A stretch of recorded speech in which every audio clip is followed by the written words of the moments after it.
Hello, Pete. Hey, Nick. Yes, I have bought a small little gift for us as we have a chat tonight, because I have to say, a glass of wine solves everything. It does, especially when it's a mad fish wine. Well, I bought a special one. I loved it because I thought it so well represented what's going on in politics this week. So let's try it out and let's talk about the week in politics. Let's. This week. So cheers. Yes, cheers. I saw Mad Fish and I thought, well, we've had such a mad week in politics. We've got Tony Abbott, the mad monk. And then we've got Prime Minister Kevin Rudd, who's been accused of being angry and being mad. And then, of course, it's from Western Australia, and Western Australians are very mad at the Prime Minister over his new resources super profits tax. So I thought it was a very started talking about that yet to people online? Do you know, he's made one mention of it on Facebook in a 1.5 minute video, but has had nothing else to it. I mean, he's now spending $38 million on advertising to the media, on putting ads on television. But do you think we've seen a word of it? Not on Twitter, not on his Facebook page. The last thing we heard about on his blog page was health. In fact, all we ever hear about from the Prime Minister is health. He is single-minded on this health. The other thing is interesting to see this week, all of a sudden, is, well, the Greens, as we know, have been increasing their influence for quite a little bit of time, but all of a sudden now they look like they have 16% of the primary vote. So I thought, oh, I better have a look at what Bob Brown's doing. This is an interesting one. Brown This has is a very interesting one. over 15,000, almost 16,000 people who are sort of following him, who like him on Facebook. He's got 15,793 people. How's that compare? Well, compared to Rudd, who is far and away the biggest person to be watching, who's got 33,000 or 33,500 people following on Facebook. And look, on Twitter, he's ranked 306. So he's ranking highly on Twitter. He's got, I think, yesterday, over 17,000 people looking at him. The closest person to that is, of course, Malcolm Turnbull with 20,000. That's the nearest one. So no one's even approaching. That's on Twitter. No one's even approaching the Prime Minister on Twitter. How's Abbott doing? Now, Abbott, there's an interesting one. He has 347 people following him on Twitter. So that's 347 with no zeros. With no zeros.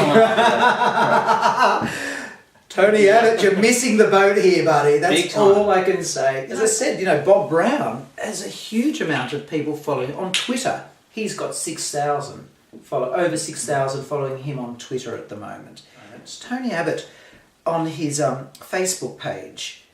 Now he's got 6,000 people following him. That's opposed to, Rudd's 33,000, Brown's 15,000, Turnbull's got 4,000. So Abbott's got 6,000 on Facebook. He has not been on there since March. But can I tell you that he has hundreds of people commenting. People are looking for something from the opposition leader, and he's just not there. Well, this is the thing with all social media and using to engage with people, is that you may have a following, and that's one kind of metric, isn't it? But it's actually all about how you're engaging with that following, and whether they are a highly motivated following, or whether it's just someone who clicked like, follow, and has never gone back and visited the page. All of the politicians are using social media as a way to spray their message. But very few of them are actually using it to even interact back with groups of people and different community groups that have interest in that. So we're not seeing any feedback. And that's actually where they're missing. Totally. They're missing it. They're thinking it's like a big loudspeaker. That's right. Yes, exactly. It's a top-down hierarchical approach as opposed to understanding it's a grassroots movement. That's right. Now, if you just sort of use it as you said, like as the megaphone approach, that doesn't engage people. It doesn't want them to join or to comment or to get involved in your process.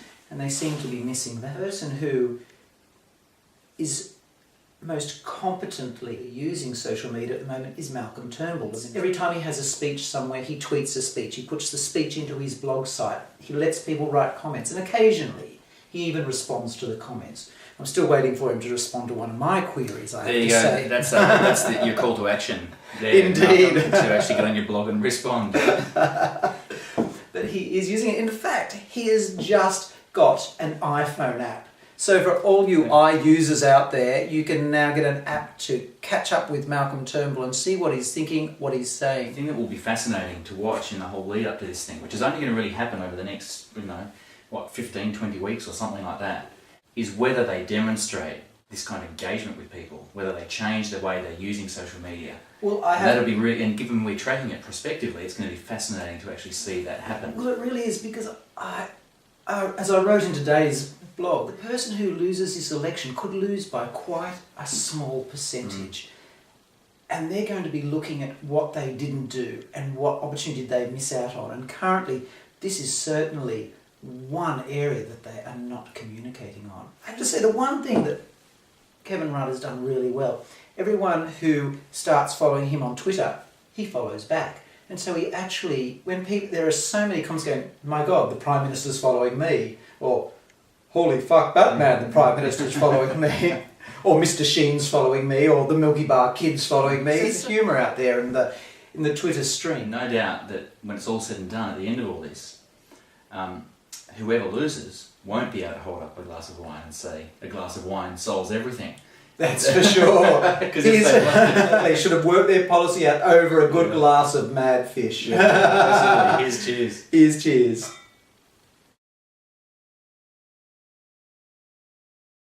I know it's going to take you hours to edit it, but... Edit it. It's all going to go up. That sort of...